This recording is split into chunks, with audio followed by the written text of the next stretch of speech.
Somewhere in the northern Persian Gulf, roughly 20 miles off the coast of Iran, sits a small island. It is barely 5 miles wide. Most people have never heard of it. And yet, what happens to this island in the coming days could determine the price of oil in the world, the stability of global governments, and whether the United States finds itself in the middle of a full-scale war in the Middle East.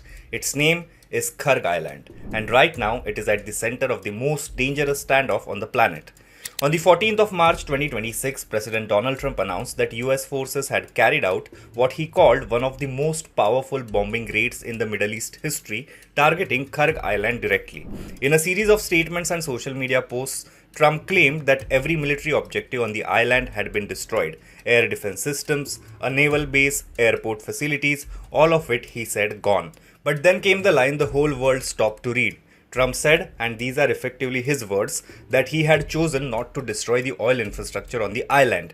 A deliberate restraint, a calculated decision to hold back, and with it, an unmistakable threat. That restraint has conditions. If Iran or anyone else interferes with the free and safe passage of ships through the Strait of Hormuz, Trump warned he would immediately reconsider that decision. The oil infrastructure, he made clear, would then become a target.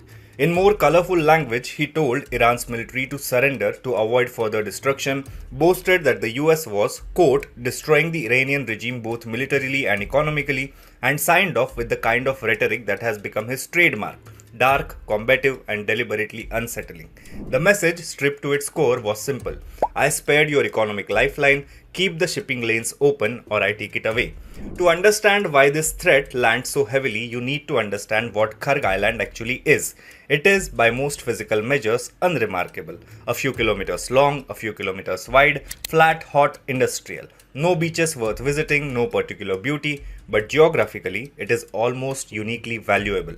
It sits close to deep water, deep enough to accommodate the largest supertankers on Earth, and that matters enormously because most of Iran's coastline is shallow and silted, completely unsuitable for loading crude oil onto vessels of that scale.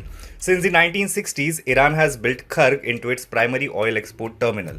Pipelines running from the massive onshore oil fields of Khuzestan province and from offshore fields in the Persian Gulf converge here. Storage tanks holding tens of millions of barrels dot the landscape. Loading jetties stretch into the water. The numbers speak for themselves. Roughly 90 to 95% of all Iranian crude oil exports pass through Kharg Island. At Iran's recent export levels, around 1.6 to 1.7 million barrels per day. That means almost everything goes through this one small piece of land. Analysts use a specific phrase when they talk about Kharg: single point vulnerability. Damage the loading equipment, rupture the subsea pipelines, destroy the storage tanks, and Iran's oil export economy does not slow down. It effectively stops. For a government that depends on oil revenue to fund its military, its bureaucracy, and its population's basic needs, that is not just an economic blow, it is an existential one. And Tehran is calculating too, just from a position of far less strength than it was a few days ago. What we are watching in real time is a high-stakes game of conditional deterrence. Trump has drawn a line and announced publicly that he stopped short of crossing it, but that the decision is reversible. Iran has responded by making clear that crossing that line will not go unanswered.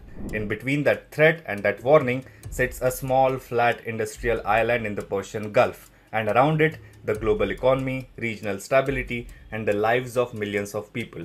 Kharg Island has been called Iran's beating heart.